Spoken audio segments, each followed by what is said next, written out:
Buenas tardes, estimados público presente, estimados colegas de la Universidad de la Pontificia Universidad Católica de Ecuador, sede Ibarra, a los centros asociados de la UTPL, Quito, Cuenca, Guayaquil, a nuestros compañeros presentes aquí en Loja.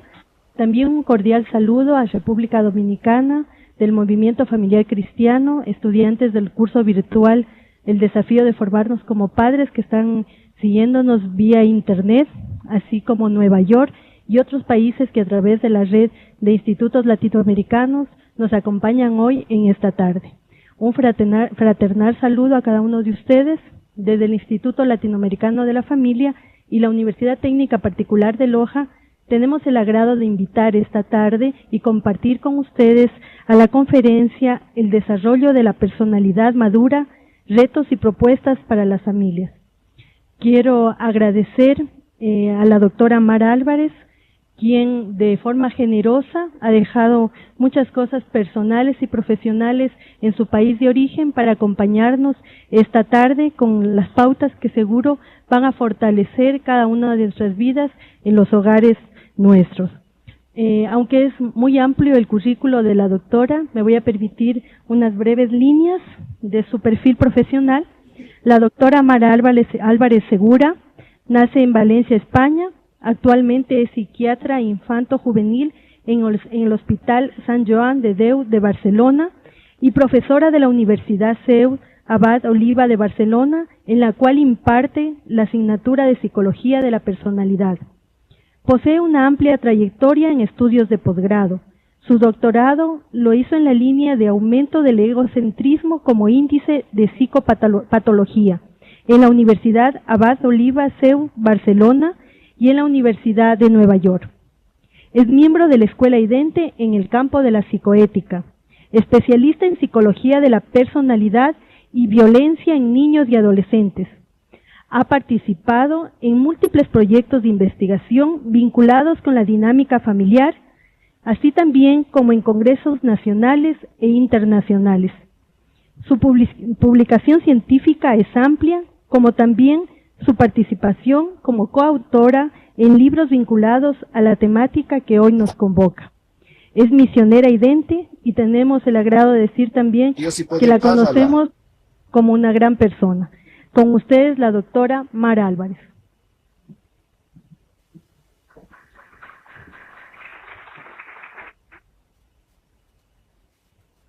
Hola, buenas tardes. Antes de comenzar, agradecer muchísimo la invitación a la universidad a pasar aquí casi 3 semanas y sobre todo también al Instituto Latinoamericano de la Familia de darme esta oportunidad de compartir con vosotros al final conclusiones que he traído un poco de lo que es mi experiencia escuchando y viendo a tantas familias en situaciones muy límite. Yo tengo que deciros que vengo de una realidad que quizá las situaciones con las que trato afortunadamente no es la media, ¿no? Yo trabajo en una unidad de violencia doméstica, trabajamos con niños que han sufrido abusos, con niños testigos de violencia doméstica, con varias enfermedades mentales y no es la tónica, damos gracias a Dios, ¿no?, de que esto no es lo habitual, pero sí deciros que lo que he visto a veces en estas familias, la fortaleza que sacan y el empeño que ponen realmente en sacar adelante en situaciones que están rotas, ¿no?, a los hijos, a la madre, al padre, pues de alguna forma es lo que voy a intentar traer hoy aquí, ¿no? Hablar de los retos hoy en día de la familia para promocionar lo que es el desarrollo sano de la persona, ¿no? Es muy complejo porque hay muchos. Esto daría para un curso, otro máster, un máster de orientación familiar entero se podría hablar de esto, ¿no? Entonces yo al final, pensando mucho lo que he hecho, es decir, voy a traeros una situación que creo que se está dando actualmente y que es una tendencia cada vez mayor y que si no tenemos cuidado, pues puede acabar perjudicando muchísimo a las familias. Y creo que es una tendencia global, universal. Quizá en algunos países ya está más implantado, en otros menos, pero tenemos que estar como muy alertas, ¿no?, ante esta situación y como familias, como padres, hermanos, tíos, todo, pues realmente poner un remedio muy claro para que cosas que son muy básicas en la educación no acaben desapareciendo, ¿no? Yo, si me permitís, antes lo que voy a hacer es que voy a hacer un pequeño resumen, porque ayer estuvimos hablando en algunos aspectos de lo que era la personalidad madura, y hoy no lo voy a repetir, pero sí que daré como un pequeño resumen de cosas que son claves. Luego hablaremos lo que es la importancia del vínculo en el desarrollo emocional. Esta palabra tan bonita, vínculo, vincularse, estrecharse, unirse, ¿no? Luego el riesgo hoy en día, ¿no? Que estamos en unas sociedades que se están perdiendo los vínculos y hay amenazas graves. Luego os enseñaré unos datos a nivel global. Incluso he conseguido unos datos de Ecuador que también quería enseñaros, ¿no? Hay una amenaza en la ruptura de los vínculos más importantes para el ser humano, que son los que empiezan en la familia. Y luego ante esto, ¿qué puede hacer la familia? Yo tengo no es una deformación, es lo que vivo. Soy psiquiatra infantil, entonces me gusta mucho lo que la ciencia de alguna forma va descubriendo, luego aportarlo como es más a conocimiento divulgativo, ¿no? Entonces os voy a poner también algunas conclusiones de unas teorías que ya están muy desarrolladas para que veamos que cosas que quizá nosotros sabemos por sentido común, la ciencia cada vez lo ha corroborado más, ¿no? Y también os enseñaré un par de vídeos que creo que son muy interesantes. Vale. Que está aquí, es verdad. Bueno, antes de empezar, sí que deciros que todo el mundo, yo creo que vivencialmente, cuando tú dices que es una personalidad madura, todo el mundo lo sabemos, ¿no? Y todo el mundo lo deseamos, ¿no? Todo el mundo queremos tener a nuestro lado cuando hacemos cosas importantes. Yo siempre esto lo digo, ¿no? A los estudiantes, digo, a la hora de la verdad, cuando tú quieres hacer cosas importantes en la vida, casarte, montar una empresa, hacer cualquier tipo de proyecto, tú quieres contar con gente madura a tu lado. Porque son cosas serias, ¿no? Entonces, ¿qué te interesa? Gente a tu alrededor, por ejemplo, pues que ante los avatares emocionales, pues uno no pierda la cordura, ¿no? Diga, bueno, me está cogiendo un arrebato de envidia.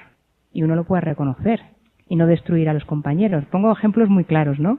O que uno de repente está enfadado por una contradicción y que no suelte en el trabajo o en unas circunstancias, no se deje llevar por eso. Esto es una persona templada y prudente, clásicamente. Y una persona que es capaz de soportar situaciones duras, no tira la toalla rápido. Esto es clásicamente lo que se le decía a una persona fuerte, ¿no?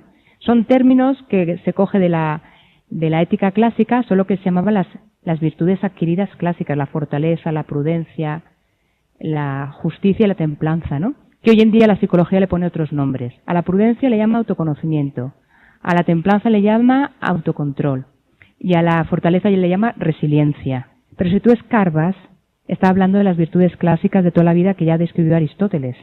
Pero ya sabemos, hoy en día, sobre todo esto es muy norteamericano, ¿no? Le cambian los nombres y parece que sea como nuevo. Pero bueno, esto es un poco la personalidad madura. En esto consiste, a grandes rasgos. Lo que ayer vimos, ¿puedes pasar? Lo que ayer, sí, es que hay una tendencia cada vez mayor, y esto está muy estudiado en psicología de la personalidad, lo que se ha visto es que el ser humano, la persona, si no pone el centro de su vida, el centro de interés realmente vamos a decir, en el amor, en querer a otro de verdad, en salir de sí mismo, y pone el centro de interés al revés, en sí mismo y en su propio interés, muchos psicólogos lo que han visto es que la personalidad se va deformando, ¿vale? Entonces, han descrito lo que se llamaba el egocentrismo, ¿no? Que son personas que a lo largo de su vida, digamos que la mayoría de las decisiones las toman en base solo al interés propio y casi excluyendo al resto de la realidad, ¿no? Entonces, lo que se ha visto es que esto, a la larga, va creando como personalidades muy maduras. Muy maduras, bueno, pues, y cada uno de los autores lo ha llamado de una forma, ¿no? Algunos autores decían que esto es porque se configura la personalidad a través, alrededor del egocentrismo. Otros autores, como Karen Horney, que era una psicoanalista alemana que emigró a los Estados Unidos, ella le llamaba que la raíz de todo eso es el orgullo neurótico. Clásicamente se decía que esto es un amor desordenado, ¿no? Centrado en uno mismo. O sea, que al final las personalidades, si realmente no se promueve una salida de sí y un encuentro real con el otro, se van cada vez como quedando más ensimismadas en sí mismo, y eso lo que produce es una personalidad inmadura. Esto, por ejemplo, Rielo, como filósofo, esto lo describe de una forma muy completa, y a este proceso le llama egotización, ¿no? que lo que conlleva en el fondo es que, él dice que lo que conlleva es que interiormente la persona se cierra. De alguna forma hay un acto interior espiritual de cerrarse al absoluto. Y al revés, cuando uno más se abre al otro, sale de sí mismo, hay un acto de apertura al absoluto, ¿no? O sea, esto conlleva también hasta un movimiento espiritual como raíz, ¿no? Una anécdota, por ejemplo, cuando se describen estas personalidades, un autor que se llama Alex, que fue un psiquiatra que ya falleció, él dice que estas personas llega un momento que están tan centradas en sí mismo que pierden la panorámica y no son capaces de ver la realidad, porque son ciegos ante el mundo, sus exigencias y sus valores. O sea, el precio que paga una persona cuando de alguna forma se pone a sí mismo como centro del universo, la principal víctima es él mismo, porque se queda ciego ante la realidad. ¿No? Él lo pone con estas palabras, ¿no? Dice, no tiene la posibilidad de ver nada más que a sí mismo. Es, digámoslo así, necesariamente ciego para el mundo, sus exigencias y sus valores. Y esto lo pongo a modo ilustrativo, esta imagen que se ve muy bien. La siguiente. Esta. Pues que al final el precio lo tiene uno mismo, ¿no? Dice este personajillo. En la vida hay dos clases de egocentrismo, el mío y el mío. O sea, no ves nada más, te quedas totalmente atrapado en ti mismo. Esto ayer lo estuvimos viendo y digamos que es la parte que es muy interesante, que es y que también es una esperanza. Cuando yo, en cómo yo llego a ser, yo tengo también parte en lo que llego a ser. Por decirlo de otra manera, actualmente la ciencia, que es lo que impera hoy en día el mundo, nos hace ver que parece que nosotros solo somos producto de la biología y del entorno, ¿no? Hay una ciencia muy materialista que toda la parte antropológica la ha obviado, entonces lo que hace es que tú eres producto de tu biología y de tu entorno. Todos estos autores que describen este desarrollo patológico de la personalidad es muy interesante porque lo que te dicen es que según las decisiones en la vida que tú tomas también, según la postura que tomas ante la misma, tu personalidad también se desarrollará en una u otra dirección. Y eso es muy interesante porque hacen un análisis muy exhaustivo, incluso van viendo, ¿no? Pues si una persona, por ejemplo, opta por la vanidad como centro de su vida, tenemos trastornos narcisistas, ¿no? Si opta, por ejemplo, por la cobardía, o la seguridad o la comodidad, tenemos trastornos evitativos. Y lo hacen, ¿no? Entonces rescatan. Yo para mí la gran abordaje que hacen es que rescatan el componente ético. Y esto ayer hicimos una pequeña también charla y estuvimos más hablando de esta parte ética, lo que conllevaba. Pero hoy lo que quería era más bien rescatar ahora la parte psicológica. Para entender bien el desarrollo de la personalidad hay que comprender aspectos éticos y aspectos psicológicos. Por eso nosotros hablamos de una psicoética, ¿no? La frase para mí, ahora vamos a entrar en aspectos psicológicos. O sea, yo para construir una casa bonita, yo puedo elegir luego si le pongo unas cortinas, si las paredes pongo un ladrillo, si uso una estética u otra. Eso está muy bien. Pero si no tengo unos cimientos sólidos, va a ser difícil que yo construya una casa bonita. Se puedo llegar a trabajar otra vez los cimientos. Pues ahora vamos a ver que en el desarrollo de la personalidad es fundamental los cimientos. Y esto se da en los primeros años de la vida, ¿no? Esta frase de Rielo yo creo que lo resume muy bien, ¿no? La fortaleza del niño es en la medida en que se le ame. Y es lo que vamos a ver ahora. Van a ser las relaciones en esta primera infancia, la calidad de las relaciones, la que de alguna forma hará posible que el niño construya una confianza básica sobre la cual desarrollará su personalidad. O sea, es imprescindible sentirse amado y sostenido afectivamente por los padres para luego yo a partir de ahí desarrollar una personalidad madura, ¿no? Esto es muy interesante, se ha visto desde muchas perspectivas, pero el trasfondo de fondo que hay, y eso también está muy bien descrito por muchos filósofos, y es una cosa que también rescata Rielo, es que nuestra naturaleza es unitiva y relacional. Yo no me puedo desarrollar como persona si no parto de una relación. Una relación, por ejemplo, en el caso de, ahora vamos a ver, que es la primera relación con los padres, ¿no? Y yo lo que voy a buscar siempre es unirme al otro. antes de entenderlo y antes de sentirlo, lo que voy a querer es unirlo. Voy a intentar siempre unirme al otro. Y ahora veremos esto, la trascendencia que tiene en psicología y en el desarrollo.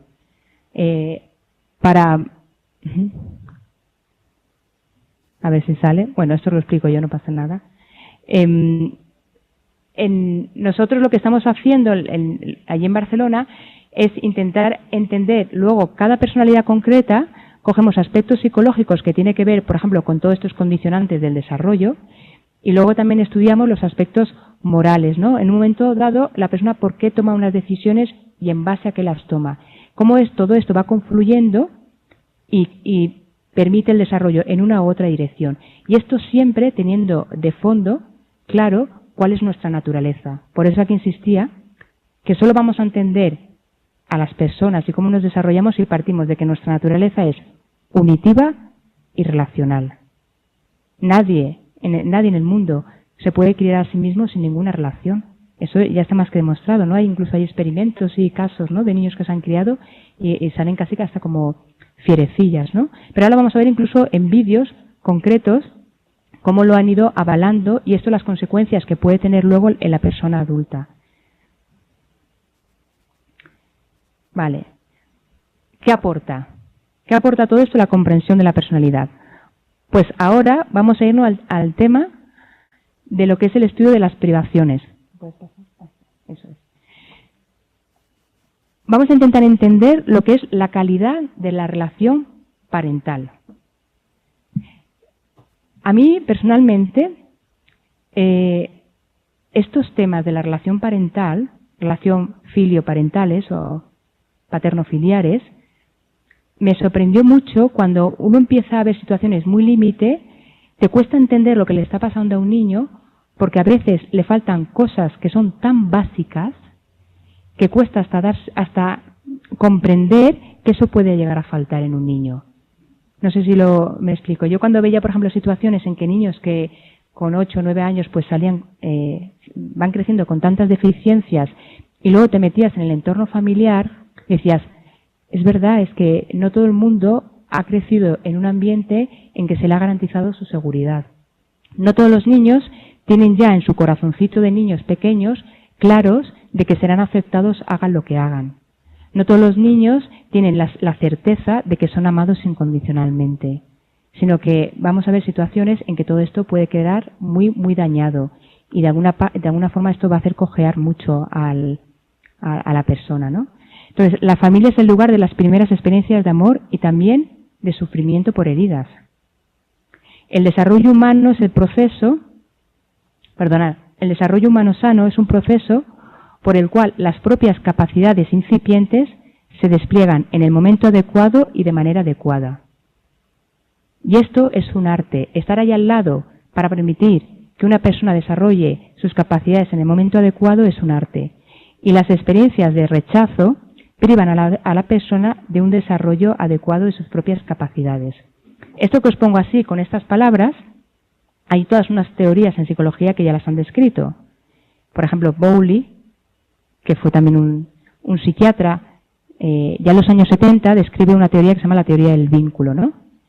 Y lo que dice es que las personas, de alguna manera, ya desde muy pequeñito, tenemos una tendencia innata de buscar al otro simplemente para crear fuertes lazos afectivos, para sentirnos seguros. Pensad que esto, cuando él propone esta teoría, habían otras teorías que rechazaban eso, decían que siempre, de alguna forma, primero se planteaba, hace muchos años se planteaba que los niños no se enteraban de nada, que da igual, yo eso todavía lo veo. Estoy en programas y atendemos a familias que todavía piensan, por ejemplo, que si hay malos tratos los niños no se enteran. Pero y está muy inserto, ¿eh? ¿No creéis que es una cosa tan que da igual, que como no lo ven directamente, que no se enteran? Pero el niño es una esponja afectiva y tiene mayor intuición afectiva y espiritual incluso que los adultos, porque en eso es muy transparente. Estas cosas las capta de una forma nítida y muy clara, ¿no? Entonces, cuando llega este hombre con unos estudios, dice esta era la tendencia, como que las personas no necesitaban, los niños no se enteraban de lo que sucedía a su alrededor. Y luego hubo otras escuelas que lo que decían es que las personas nos acercamos unas a otras, ya de pequeños, porque buscábamos como pura gratificación instintiva, ¿no? Y él lo que viene a decir es que no, hacen unos experimentos muy bonitos y dice, tú aunque no le des una gratificación instintiva a un niño, siempre va a buscar a su madre o a su padre por la necesidad de sentirse vinculado afectivamente. Cuando digo que el ser humano es unitivo, es esto. Va a buscar al otro siempre, fijaos, aunque le maltrate. Porque el niño, ante todo, las personas adultas también, necesitamos unirnos a otro. Este es un poco el drama y es también toda la preciosidad que hay detrás. Pero es también el drama, porque un niño que está en situaciones de maltrato va a buscar siempre, porque lo que quiere es unirse a esta persona, a su papá o a su mamá, y no está programado para entender que no le quiere. No. Las personas no estamos programados para entender que no nos quieren. De ahí viene el drama, de ahí viene todo el sufrimiento, y de ahí va a venir también pues todas las dificultades en el desarrollo. Os voy a poner un vídeo, ¿vale? Que es este. Porque es un vídeo un poco duro, pero quiero que entremos un poco de verdad, que nos dejemos empapar por esta realidad para luego entender mucho mejor lo que conlleva y el gran papel que tenemos como adultos, ¿no? Que podemos estar al lado de niños, adolescentes y jóvenes. Esto es un psiquiatra de los años 40, húngaro, que fue el primero que entró en un orfelinato y empezó a decir que lo importante en los niños... No, es el otro. Lo importante en los niños era el cuidado afectivo. Entonces esto fue como una revolución. Entonces él se dedicó a hacer unos vídeos, a grabar niños en orfelinato y viendo cómo a lo largo de los meses, sin el cuidado afectivo adecuado, estos niños se iban deteriorando y el 40% morían antes de los 2 años. 40%. Porque solo se les daba alimento, se les cuidaba, digamos, materialmente, instrumentalmente, pero no había afecto. Entonces hay unas escenas, no os voy a poner todo, pero sí que al final, para que veáis que quedan niños como totalmente, las miradas son perdidas y son niños que quedan como totalmente idos, ¿no? Desvinculados. La palabra es desvinculado, ¿no? Ahora os pongo unos minutitos solo. Es mudo, porque es de los años 50. Este niño, por ejemplo, por lo menos ya tiene 1 año y pico. Son niños que todavía no se podía ni sentar. Y son niños que, desde el punto de vista biológico, estaban alimentados y atendidos. Pero sufrían todo un desarrollo a nivel psicomotriz. ¿Vale? Estas imágenes y estos vídeos fue lo que hicieron, por ejemplo, que cambiara radicalmente la manera de entender a los niños. Y fue a partir de los años 60 cuando, por ejemplo, a un niño lo operaban y dejaban a los papás quedarse también en los hospitales. Hace tiempo, mis padres lo han vivido, ¿no? Que cuando ellos en el hospital iban y tenían que operar al niño y los padres se tenían que ir. Y a raíz de estos vídeos se vio que no, que incluso cuando están en unidades de cuidados intensivos, los padres siempre tienen que estar ahí. O cuántos niños nacían prematuros y la mamá se iba y se quedaban en las incubadoras solas. Y a partir de estos estudios que se vio el retraso tan importante que tenían cuando no había este sostén afectivo, se creó, pues hubo un cambio, ¿no? Un cambio de paradigma.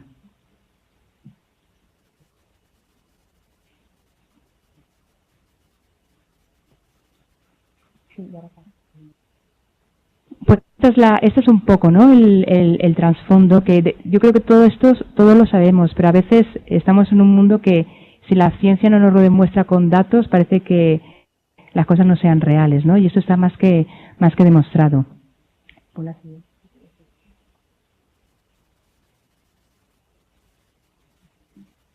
Vale. Entonces, ¿qué se vio? A raíz de estos estudios, ¿qué se vio? Lo más interesante, que las personas, para crecer adecuadamente emocionalmente, necesitamos mirarnos en otro y que este otro nos reconozca y acepte, ¿vale? Necesitamos la figura de una madre o de un padre o incluso de una tercera persona, ¿vale? Pero que nos confirme nuestro propio estado emocional y lo acepte, para a partir de ahí ir creando como esta base, este cimiento, ¿vale? Sobre el que después construimos la casa. No es posible entender quiénes somos fuera de las relaciones humanas. Esto va a ser muy importante porque esta verdad la vamos a ver a lo largo de toda nuestra existencia, no solo en los primeros años de vida. Necesitamos mirarnos en otro para reconocer quiénes somos. Ya y es el último vídeo que os enseño, pero este es un paradigma actual. El paradigma de la cara rígida, ¿no?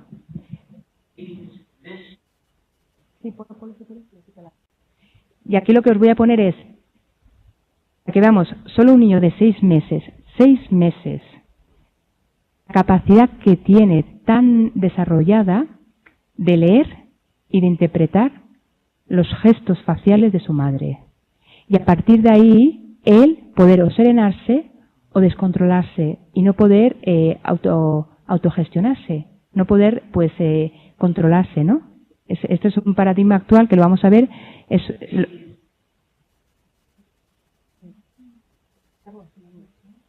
Lo que se hace aquí es, hay un momento que a las mamás se les dice, estate jugando con tu niño y en un momento dado gira la cara y no lo mires.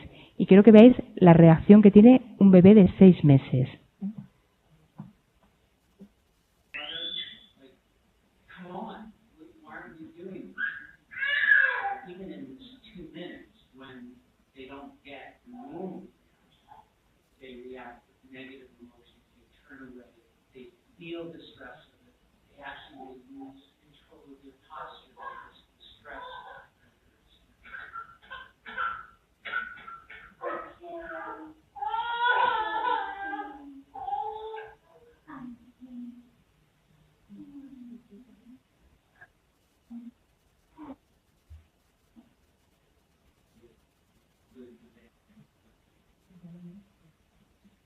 Esto es una, como lo veis, ¿no? Ya con 6 meses, ¿no? Lo pendiente que se está del otro y lo sensible que se es a la respuesta del otro a mis necesidades.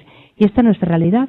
Esto es un potencial tremendo, porque imaginaros la cantidad de, el bien que nos podemos hacer unos a otros. Pero tiene la otra cara de la moneda, ¿cuál es? Que si a un niño pequeño no se le interpreta emocionalmente, no se le cuida, digamos, según sus necesidades reales, esto es una tragedia. Y cuando digo no se le cuida, no se le interpreta, no me estoy refiriendo a que siempre uno tenga que acertar, eso es una barbaridad, ¿no? Sino que si el clima realmente, el clima familiar, en general, no garantiza mínimamente, ¿no?, un cuidado y un entender lo que le está pasando al hijo y nutrirlo emocionalmente, pues las carencias van a ser, pueden llegar a ser devastadoras. Aquí os pongo esta imagen porque todavía no se ha estudiado del todo, pero claramente se está viendo con más nitidez, ¿no?, que el papel de la mamá y de la mujer, de la mamá y del papá, son distintos, ¿no? La mamá, sobre todo, lo que va a promover muchísimo es que el niño tenga un sentimiento de seguridad grande, y el papá, por eso os pongo esta foto, ¿no? Lo que los hombres, sobre todo, provocan en los niños es que les invitan a grandes desafíos, ¿no? A que salga, a que explore, a que se desapegue de la familia, ¿no? Cada vez se está viendo cómo participan en el desarrollo emocional de los niños, pues tiene un papel muy singular cada uno. Y eso le podemos dar, lo que os decía, ¿no?, que el reconocimiento adecuado de las propias emociones en el niño puede ser brutalmente malinterpretado o negado por los cuidadores principales. Y aquí es cuando vamos a tener una infancia muy dañada. Una infancia muy dañada que si como sociedad no le damos respuesta y no ofrecemos espacios de restauración, pues va a ser luego muy, muy complejo, ¿no? Hay una autora que es argentina, que escribió un libro muy bonito que se llama 2 años para toda la vida, ¿no? No es eso, no es que estemos tan condicionados, pero indudablemente el sustento va a ser mucho más frágil, ¿no?, para luego el desarrollo emocional. Y ahora aquí incluso nos podemos plantear otra palabra, ¿no? ¿Qué nos dice hasta la antropología? ¿Qué pasa? Que es otra de las consecuencias que hay detrás de todo esto, ¿no? ¿Qué puede pasar incluso ante situaciones, ante experiencias en que uno pues no se le ha dejado realmente reconocer cómo se siente, ha sido malinterpretado, ha sido maltratado, no ha sido cuidado adecuadamente, lo que se ve es que incluso a nivel espiritual las personas van a tener mucha más dificultad para realmente sentirse amados. Sentirse amados, ¿no? Y este es el gran drama. Nosotros... ¿La siguiente? Sí, aquí está, ¿no? Nosotros tenemos un espejo que son los padres, pero luego tenemos un espejo, digamos, mucho más profundo, mucho más íntimo, ¿no?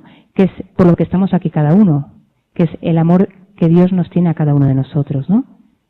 Y esta es la realidad por la que desde pequeñitos sufrimos tantísimo cuando no somos tratados como a la manera que realmente nos corresponde como seres humanos, porque tenemos inscrito este amor en lo más profundo.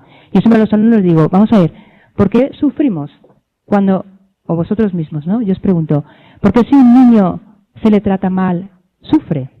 ¿Por qué llora? ¿Por qué un niño ante un abandono es un desgarro que no tiene palabra? ¿Por qué? ¿Por qué? Si fuéramos simplemente adaptativos, uno se adaptaría. ¿Se podría llegar a adaptar? Y digo, bueno, igual que me toca un ambiente, digamos, sano y cálido, pues en un ambiente duro yo simplemente me adapto y ahí aprendería. Pero ¿por qué conlleva tanto dolor en el fondo?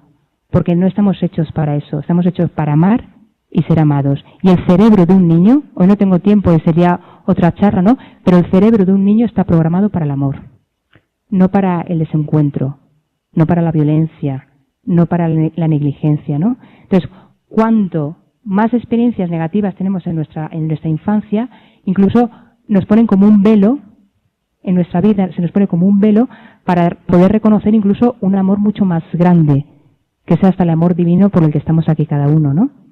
Ahora, experiencias negativas bloquean nuestro potencial, bloquean la capacidad para reconocernos amados, pero no la imposibilitan. Porque el ser humano siempre tiene una capacidad de ir mucho más allá, ¿no? Entonces, ahora vamos a pasar, ahora vamos a ver ya, vamos a entrar más en temas familiares, ¿no? Que es quizá lo que os interesa sobre todo a vosotros. Está visto desde muchas teorías psicológicas que para un adecuado desarrollo emocional toda persona tiene que pasar por un proceso de discernir, valorar y asumir la propia vida afectiva. Y esto en cualquier terapia, por ejemplo, se ve, ¿no? O una pérdida, ¿no? Para que una persona madure, tiene que reconocer, tiene que de alguna forma aceptar las heridas que lleva en su corazón. Eso es un proceso muy doloroso que si encima parte de una situación como estas que nos puede pasar, de una infancia que no ha tenido en cuenta tus necesidades, de un entorno que te ha invalidado, pues reconocer esta herida es mucho más doloroso. No tengo resortes, no tengo dónde cogerme. No es lo mismo que yo como niño, después de un desencanto infantil, llegue a casa y tenga un padre o una madre que me acoge y me dice, no te preocupes, se han reído de ti, pero ahora vamos a hacer una cosa muy bonita, que un padre que llega llorando porque se han reído de ti y te desprecia y te insulta, ¿no? Estas heridas de humillación van quedando en el fondo del corazón. Entonces cuesta, como adultos, cuesta cada vez más reconocerlo, ¿no? Entonces se van generando como personalidades de alguna forma que van tapando estas heridas o van compensando, ¿no? Pero no hay un proceso de discernir, valorar y asumir mi propia vida afectiva, tanto mis heridas como mis logros, mis fracasos, mis realidades, que me abandona, las pérdidas, los duelos, que se me fue una persona que quería mucho. Va a ser un proceso muy difícil. Uno, en vez de asumirlo, de abrirse a esta realidad, se cierra y se protege. Y se crean como estas máscaras, ¿no? Estas personalidades que se dicen, se les llama como falsos yo. Falsos yo. Hay muchos estilos parentales, hay muchos estilos dentro de la familia, que esto de alguna forma lo van a dificultar mucho más, ¿no? Entonces, por ejemplo, hay estilos dentro de las crianzas, hay familias que se puede llegar a caer mucho en lo que son las indulgencias parentales y la sobrevaloración. Por ejemplo, esto es otro tipo de falta de calidad afectiva en las relaciones. Con esto yo cada vez me encuentro más. Hay un síndrome ahora, no sé si aquí habrá llegado con tanta insistencia, pero allí ya se ve mucho, que es el síndrome de la hiperparentalidad, que son padres que normalmente tienen pocos hijos y que viven para y por los hijos, pero de una forma extrema, a este punto de que los adoran, no les dejan asumir ninguna responsabilidad, no les ponen ningún límite ni frustraciones. Y siempre los niños esperan complacencia. Estos niños van creciendo en una posición de autosuficiencia, que piensan que lo pueden todo y que todo lo merecen. Digamos que este entorno familiar va a dificultar muchísimo que los niños realmente tengan oportunidades de encuentros reales con otra persona, porque siempre parten de esta postura de yo lo merezco todo. Y esto, por ejemplo, ahora, yo os puedo decir que en el entorno en el que trabajo es casi más prevalente que hasta los casos de violencia. Son casi, yo a veces, es un poco broma, ¿no? Pero parece como mi tesoro, ¿no? Es el niño que nace ya con pares mayores, uno normalmente como mucho dos, y es el niño, ¿no? Y hay que darle todo. Incluso se llega a ver cómo permitir una frustración al niño como un maltrato.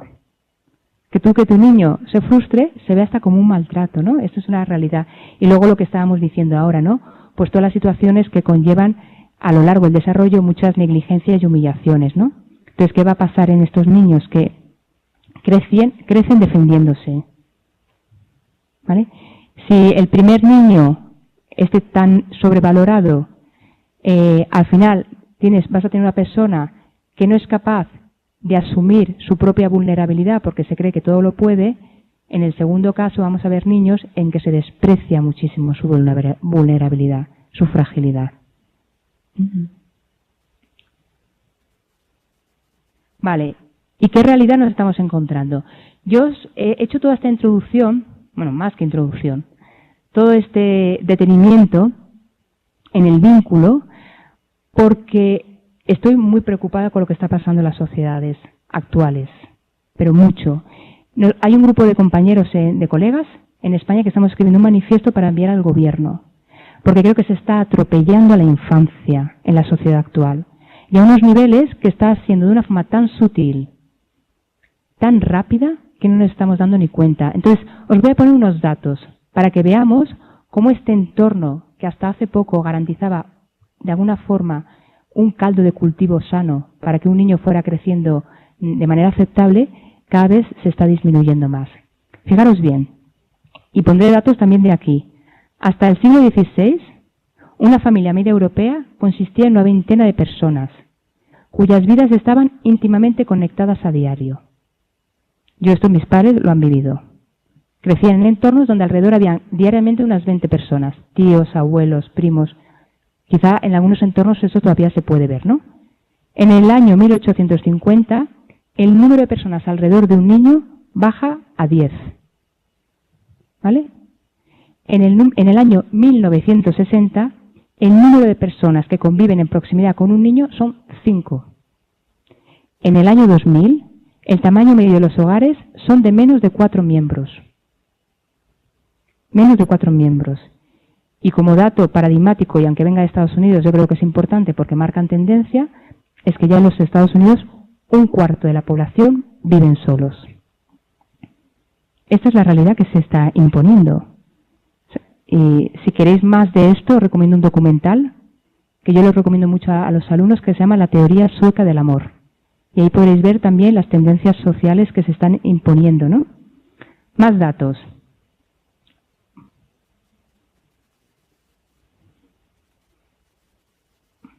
Más datos de la pérdida de vínculos sociales. Se estima que los niños occidentales tienen como media 150 juguetes. De media, un hermano. En las 2 últimas décadas, en los últimos 20 años, los niños han perdido una media de 12 horas semanales de tiempo libre. Cuando no hay tiempo libre, no se juega. Y cuando no se juega, no hay encuentro con el otro. No hay tiempo para el aburrimiento. Por ejemplo, en los colegios, aquí, bueno, yo esto lo he vivido cuando comíamos a mediodía, acababan las clases, te ibas a comer y luego tenías 2 horas que eran las horas más maravillosas de todo el día. 2 horas de juego libre en el patio, donde uno jugaba y montaba entre los amigos, no habían profesores, no habían tutores, y uno se las ingeniaba, se enfadaba con uno, se enfadaba con otro, se aburría. Eran las 2 horas del niño. La tendencia actual es que este espacio se está llenando con actividades extraescolares. Y hay colegios que el niño come en 20 minutos y se va esas 2 horas a actividades extraescolares, dirigidas totalmente. Es la formación, es, digamos, la formación académica de la persona. Fijaros, en detrimento, toda la formación académica, toda la formación tecnológica está yendo cada vez más en detrimento de la formación emocional, que va a ser este cimiento, esta base sobre lo que se va a desarrollar el resto de la personalidad. Y esto es una realidad imperante y que si no ponemos freno, ya lo estamos viendo en unas generaciones. Se está creando una generación de personalidades muy inestables, con incapacidad de tolerar la frustración, con exigencias de medidas hacia el entorno y al final, os diría, hasta con una incapacidad de vincularse realmente con el otro, ¿no? He cogido unos datos que me parecían muy interesantes de Ecuador, exacto, del ENAI, de la encuesta de la niñez y adolescencia en el marco de la intergeneracionalidad, ¿no? Y me parecía muy interesante también, ¿no? Porque parece que es una realidad esto, lo que es la disminución de la familia externa, de estos entornos que nos hacían nutrirnos tanto emocionalmente, ¿no? Fijaros aquí, el número de hogares monoparentales, esto es muy parecido a España, ¿no? Pero fijaros el incremento en 15 años, de un 8% a un 12%, en cuestión de 15 años. Es un aumento muy considerable. Y hay otro dato de Ecuador que me ha llamado la atención en el sentido de muy optimista.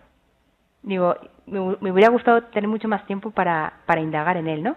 Pero fijaros bien, dice, durante los últimos 15 años, el porcentaje de niños, niñas y adolescentes que no comparten ninguna actividad con sus padres ha descendido. En el 2000 se decía que era un 33% y en el 2015 un 9%. Ha descendido, ¿vale? El tiempo que no participan con sus padres, o sea, participan más con sus padres. Es un dato que no tengo el contexto para poder analizarlo, pero a veces en las sociedades pasan cosas que uno no tiene todas las claves para poder interpretarlas, pero que promueven de una forma, promueven mucho el buen desarrollo de los niños, ¿no? Y ahora los valores posmodernos que se están implantando, ¿no? Fijaros, y esto es un poco para mí el mensaje de toda esta, digamos, de esta conferencia, ¿no? Para que tomemos mucha conciencia. El ritmo vertiginoso de esta sociedad está reduciendo los espacios de encuentro necesarios entre adultos y niños, sobre todo en el entorno familiar. El vacío de este encuentro se está llenando con tecnología y formación, lo cual agrava todavía mucho más el problema. Se está sustituyendo la espera y el medio y largo término como momentos ineludibles en la consecución de objetivos con la instantaneidad. O sea, todo tiene que ser ya y ahora. El paradigma es el Internet. La sociedad cada vez más rápida y frágil, donde elementos culturales básicos para el adecuado desarrollo de la salud emocional está pasando a un segundo plano. Y esto es una tendencia galopante. Hay una imagen que ya casi no veo, y lo digo, y son niños jugando en la calle. Ya no se ven. Fijaros bien, yo me he criado jugando en la calle, seguro que muchos de vosotros también. Cuesta ya ver niños jugando en la calle. Estas cosas están mermando muchísimo la posibilidad de un desarrollo emocional. Y luego se está mermando la posibilidad de encuentro real, encuentro afectivo. Lo que estábamos comentando antes, ¿no? Fijaros si es importante la primera infancia, pues durante toda el resto del desarrollo también va a ser fundamental. Entonces, como familias, ¿no? Como hermanos, como padres, como tíos, como amigos, ¿no? Como una cultura. Primero yo creo tener mucha sensibilidad ante esta realidad que está llegando. Yo no sé aquí si, por ejemplo, ha pasado ya, pero allí ya se ha instaurado el aprendizaje por iPad. Los niños ya no tienen libros, tienen iPads. Entonces, incluso en los ratos de juego en el colegio tienen los iPads, tienen los móviles. ¿Esto? Los horarios laborales, aunque a todos los políticos se les llena la boca con lo de, ¿cómo se llama? Lo de que se tiene que conciliar, ¿no? El horario laboral y la realidad laboral y familiar, esto es una fantasía. es una auténtica fantasía. A muchísimas mujeres se les están sacando de los trabajos porque exigen reducciones de jornada para estar con sus hijos. O sea, eso es una realidad. Entonces, como familias, como sociedades, si no favorecemos entornos y tiempo para las relaciones próximas y cercanas, esto es la mejor inversión para el desarrollo adecuado de los niños y de los adolescentes. Y esto actualmente es una gran amenaza, una enorme, enorme amenaza. Y los padres se están viendo desprovistos totalmente. Incluso en los colegios hay una tendencia muy grande en los primeros años a lo que os he dicho antes, ¿no? Un poquito, a premiar todo lo que es aprendizaje, aprendizaje, aprendizaje, a costa de quitar momentos de juego. Y hay colegios donde hay niños de 4 años y 3 que ya no se les deja dormir siesta, descansar, porque se valora, porque se sustituye por actividades. Imaginaos sobre la tensión a la que se está sometiendo a estos niños, ¿no? Y luego también el tercer punto, ¿no? Favorecer un desarrollo espiritual adecuado en la infancia, para aprender a sentirse amados, cada uno en su singularidad. También se está despreciando, ¿no? Como si todo esto fuera una pérdida de tiempo.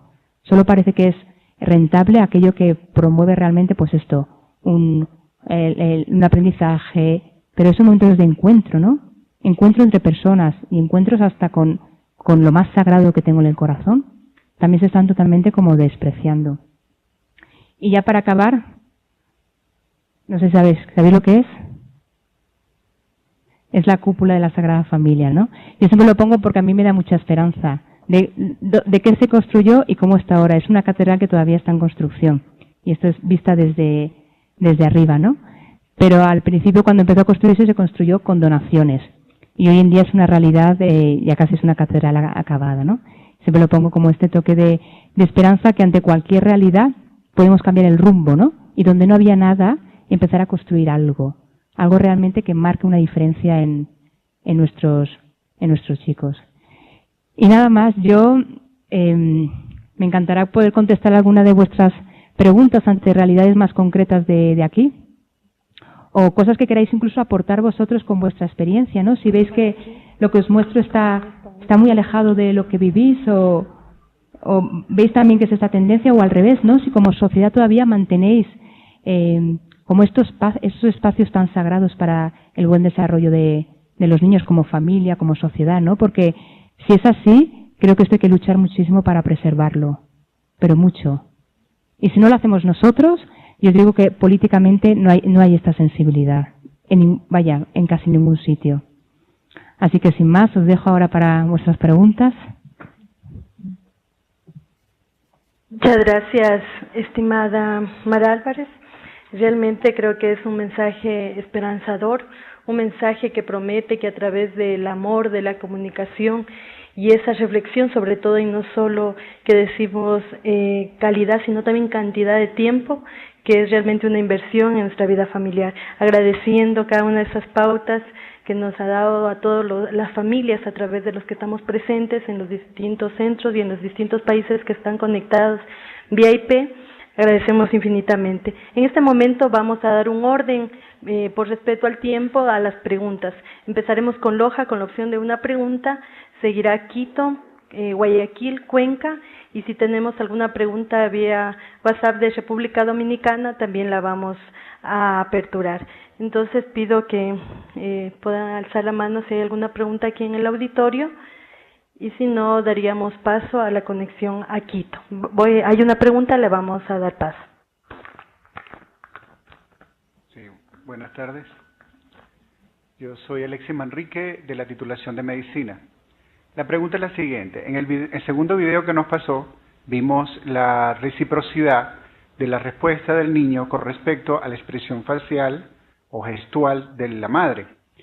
Me pregunto, ¿hay estudios o hay algún indicativo en los niños que padecen o que presentan las características autistas con respecto a esto? ¿De qué manera ellos hacen esa reciprocidad o si hay alguna manera de medirlo?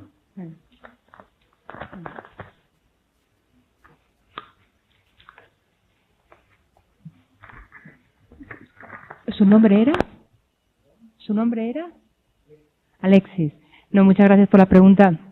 Ya en un plano más profesional sí que hay. Y además hay estos vídeos, hay un sistema de codificación, se graba las interacciones y luego hay un sistema de codificación que tiene muchos ítems y se va viendo si realmente hay una respuesta adecuada, sensible, sincrónica a las interacciones con la mamá. Entonces, en base a estos indicadores se puede saber más o menos si un niño ya tiene como marcadores de autismo desde edades muy tempranas. Nosotros, por ejemplo, participamos en un estudio que ya con 6 meses tú podías ver si había ya una actitud excesiva en los bebés con 6 meses de retraimiento emocional, ¿vale? En momentos de interacción lúdica con la mamá. Y además se veía todavía más perturbada esta relación. No era un estudio de autismo, en principio era con población general, pero se veía más perturbada si la mamá había tenido antecedentes de trauma o depresión. Fijaros bien lo relacionados que estamos las personas y lo sensibles que somos unos a otros. Ya con bebés de 6 meses se podía ver que había un patrón de conducta alterado. Y en el caso del autismo, pues hay marcadores mucho más contundentes, ¿no? Que se puede ver. Escuchamos a Quito si tienen alguna pregunta. Buenas tardes. Voy a dar lectura a la pregunta que se ha escogido al Centro Regional. Estamos frente a la realidad presentada. ¿Qué hacer si nuestros niños ya han sido presas de esta realidad y están en la juventud? ¿Juventud? ¿Qué edad es? La edad de determinada juventud en la pregunta. Sí, es adolescente. O adolescencia. Gaby, si tal vez nos tienes ese dato, si te refieres a la adolescencia o a la juventud de... Mayores de 18 años. Mayores de 18 años, eso ya no son tan niños, eso ya son jóvenes. Yo siempre digo, mientras los chicos vivan en casa, la rienda las tienen los padres todavía. La verdad que esas edades la cosa se complica un poquito más. Yo te puedo decir experiencias con chicos más jóvenes. Yo estoy viendo cada vez presos, pueden estar un poco atrapados, pero presos es totalmente reversible. Ahora aquí, el cambio de timón lo tienen que dar los padres. De verdad, el cambio de timón hay que darlo. Yo conozco padres que muy osadamente y de forma muy valiente están, por ejemplo, limitando muchísimo todo el tema de usos de tecnologías en casa. Llega el fin de semana y apagan el wifi. Apagan el wifi. Esto lleva unas peleas. Ellos me decían, los 4 primeros fines de semana hay peleas. Al quinto, ya no. Y proponen cosas alternativas. Pues ahora nos vamos de excursión. Pues ahora vamos a contar historias. Hay que volver a, de verdad, recuperar todo esto. Ahora, esto requiere coraje como padres, porque la pelea, la pataleta de una persona de 16, 17 y 18 años es considerable. Pero de verdad que las riendas las tenéis vosotros como padres. O sea, un chico de 18 años no te puede apabullar. Es que no puede. Mira, no le pagues el recibo del teléfono. Ya está. ¿Pero por qué no se lo vas a hacer? Si está en esa realidad, no se lo pagues. Córtaselo. Yo he visto padres que lo hacen. Sí, ahora tienen que aguantar un buen tirón, ¿eh? Esto es aguantar un tirón considerable. Pero vamos a ser osados en la otra dirección. Para que los chicos realmente, disfruten y sean capaces de desarrollar todas estas capacidades que tienen. Las tecnologías no están mal, pero en exceso empobrece muchísimo todo. Muchas gracias, doctora Mara Álvarez, y a Quito por la pregunta. Damos paso a Cuenca si tienen alguna inquietud. Sí, buenas tardes. En este momento procedo a entregar a la persona que va a hacer la pregunta. Buenas tardes. Yo tengo una pregunta. ¿Cómo podríamos ayudar a los jóvenes o a los adolescentes, hablo adolescentes 14, 15, 16 años, que pese a haber crecido dentro de un entorno familiar bueno, ¿no es cierto?, con normas, con reglamentos, con premios, con censuras, en fin, en la adolescencia tienden a perder de vista la parte afectiva y muchos de ellos se refugian en drogas? El problema de una cosa es tontear con droga y otra cosa es caer en una adicción, ¿vale? Yo creo que eso también hay que tenerlo muy claro. El adolescente, hoy no hemos hablado aquí, pero va a pasar por una fase que él tiene que autoafirmarse muy fuerte, de una manera muy llamativa. Y muchas veces pueden llegar a caer incluso en conductas muy transgresoras por esta necesidad de autoafirmarse y ser distinto de los padres. Entonces, en esta tensión hay que tener mucho cuidado porque tú lo has dicho muy bien, es verdad que hay que poner límites, pero hay que también a veces permitir a los adolescentes equivocarse, incluso tomar rumbos un poco arriesgados, vamos a así decirlos. Porque si tú lo bloqueas esto, si tú lo impides, si tú realmente es una confrontación continua, estás cada vez más alimentando como esta rebeldía. Entonces, esto es un arte, no es nada fácil, porque hay que estar con un ojo puesto en ellos, dejándoles un poco que se peguen un bofetón, diríamos allí, ¿no? O que se caigan, o que tropiecen, pero dejándoles a ellos esta capacidad de tomar una decisión. Porque también ambientes muy constreñidos, lo que vas a provocar es lo contrario. O sea, que ahí lo vemos, ¿no? Que esto en psicología se llama que alcanzar la pseudoadultez, ¿no? Y una de las formas de causar la pseudoadultez es el tonteo con las drogas, la sexualidad así indiscriminada también, la delincuencia. Quieren hacer como gestos de que ya son adultos, pero en corazones todavía de niños, ¿no? Esto es lo difícil de la adolescencia. Muchas gracias Cuenca también. En este momento voy a dar lectura a una pregunta desde República Dominicana que a través de la tecnología nos la hacen. Con la familia, ¿cómo será su cambio en un contexto caracterizado por preeminencia del trabajo, pluriempleo casi generalizado, un auge increíble a un mal uso de la tecnología? Sí. La pregunta entiendo que va como que se da tanto hoy en día, ¿no? Como con horarios laborales larguísimos, que los padres están totalmente fuera de casa y que los niños se les va de control, ¿no? Se pierde. Pues mira, yo no tengo una solución, y menos en un contexto y en una cultura que no conozco. No lo sé.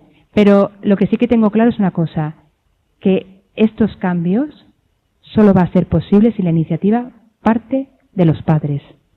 Yo sé que el mundo laboral es muy exigente, los horarios son esclavizantes a veces, pero hay que poner un parón o incluso buscar mucho el tema de comunitario, ¿no?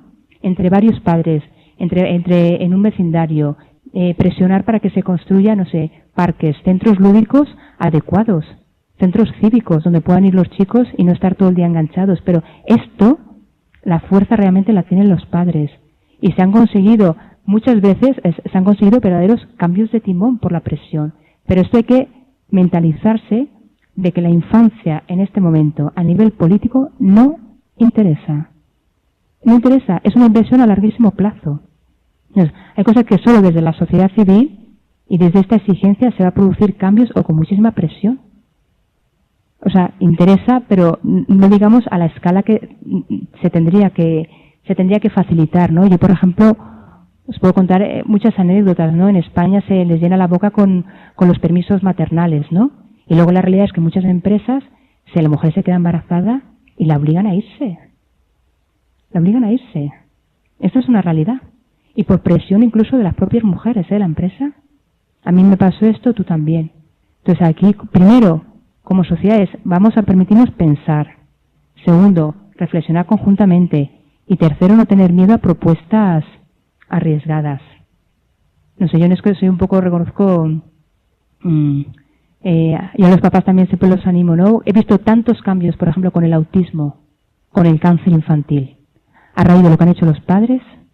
Con el autismo os podría contar, en España hace 20 años los autistas estaban en los mismos centros que están los enfermos mentales, los alcohólicos, y esto os puedo hablar con mucho conocimiento de causa, muchísimo, en los mismos centros.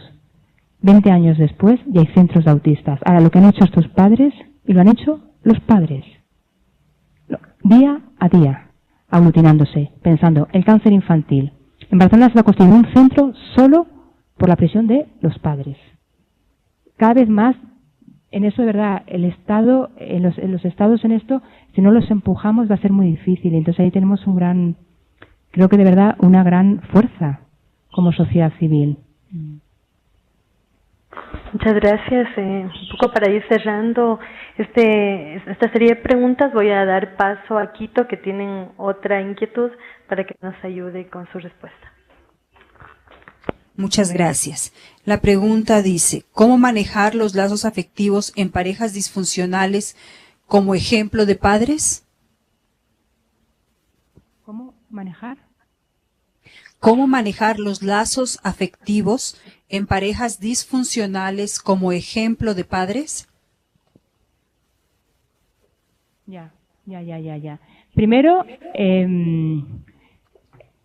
de todo, lo más importante es garantizar que el niño no entre en estas discusiones y problemas que hay entre los padres. O sea, garantizar un espacio sagrado donde el niño se vea totalmente al margen de todas estas disputas entre los padres. Y se puede hacer con dificultad, aunque haya disfunciones, ¿vale? Pero al niño mantenerlo totalmente al margen. Yo sé que esto es muy difícil cuando hay conflictos abiertos y cuando hay mucho dolor, pero nosotros, por ejemplo, trabajamos muchísimo y muchos padres eso lo entienden. Yo puedo tener un problema de pareja en este momento, pero a mi hijo no lo tengo que meter, no lo tengo que triangular, ni ponerlo como, a veces se usan mucho como, como armas arrojadizas, ¿no? Pues a través del niño, y en eso sí que es un planteamiento de los dos papás. Nosotros tenemos un decálogo escrito para los papás cuando están en situaciones de conflicto, con cosas muy claras, ¿no? En el sentido de no hables nunca mal del otro en presencia de tu hijo. Aunque lo odies, no lo hagas nunca. No le hagas ningún comentario peyorativo, porque el niño tiene todo el derecho del mundo a creer que tiene un papá bueno y una mamá buena. Él ya con la edad se dará cuenta, pero no tenemos derecho a lastimarles el corazón así, ¿no? Entonces hay un decálogo y a los papás hay que ayudarles mucho. Hay que ayudarles mucho porque a veces los conflictos no te dejan. Entonces, que ellos tengan su espacio donde puedan hablar, puedan solucionar y mantener la realidad del hijo al margen, ¿no? Muchísimas gracias. Queremos abusar de ti, Mar, con la última pregunta desde Quito, ya que están con algunas inquietudes, y con esta pregunta cerraríamos. Quito, por favor, su pregunta. Muchísimas gracias. La pregunta dice, ¿tiene alguna función cerebral el ocio en la vida del niño? Toda. El juego para el niño es como el agua. El juego psicológicamente y emocionalmente es como el agua a nivel biológico. Una persona que no le das agua se pudre. Un niño que no juega es un niño que no se desarrolla emocionalmente. ¿No os acordáis cuando jugabais de pequeños? En el mundo en que os metíais. Cuando un niño juega, imagina, sueña, proyecta, descarga las preocupaciones que tiene. El juego es como el agua.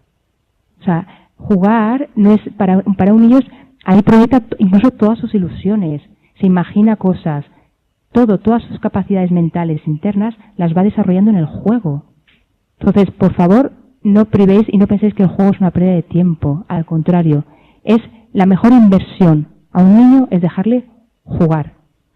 De hecho, hay muchos países que optan por esto. Hay países que hasta los 6 o 8 años los niños no empiezan a aprender a leer y a escribir. Y pasa el mayor tiempo en los colegios jugando. Finlandia, los países nórdicos, por ejemplo. Tienen otros problemas, los países nórdicos no están, pero en esto realmente lo hacen muy bien, ¿no? Y mira el aprendizaje que tienen. El juego es fundamental. De verdad, no lo pensé, para nada es una pérdida de tiempo. Es una inversión, como si, yo digo, es como si tú cuando naces, si te dejan jugar y te atienden así, digamos, afectivamente, con esta sensibilidad, es como que uno ya nace en el banco y ya tiene como $1 millón depositado. Ya la vida la asume con $1 millón. Yo esto a los alumnos se los digo. Digo, esto es una suerte y hay que dar gracias a Dios si tienes esto. Porque la vida, indudablemente, afrontarla va a ser más fácil. Si esto no lo tienes, hay gente que puede nacer con una deuda de $1 millón. No pasa nada, una deuda se puede solucionar, pero vas a tener que luchar mucho más. Incluso puedes hacer una fortuna a partir de una deuda. Pero indudablemente la adversidad y las dificultades van a ser mayores, ¿no?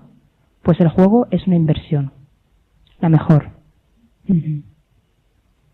Muchísimas gracias, doctora Mar Álvarez, por este espacio, por toda la generosidad que ha tenido de poder compartir con nosotros estas pautas, este mensaje esperanzador de que como padres, como madres, invirtamos nuestro tiempo, ese $1.000.000 ya depositados desde que nacen nuestros hijos, tomando en cuenta este vínculo afectivo desde el amor, desde nuestra espiritualidad, desde reconocer ese origen genético que tenemos y ontológico, por supuesto, con Dios. Muchísimas gracias. Queremos aprovechar a ustedes e invitarlos a los distintos cursos virtuales que a través de la plataforma del Instituto Latinoamericano de la Familia ofertamos periódicamente, así como estos espacios gratuitos y también a través de las direcciones IP abierto a nivel latinoamericano y de todo el mundo para poder aprovechar cada una de estas visitas que tenemos en nuestra universidad.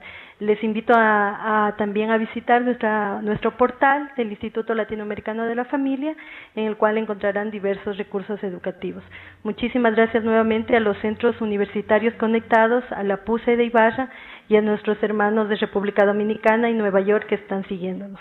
Muchas gracias, una feliz noche a todos.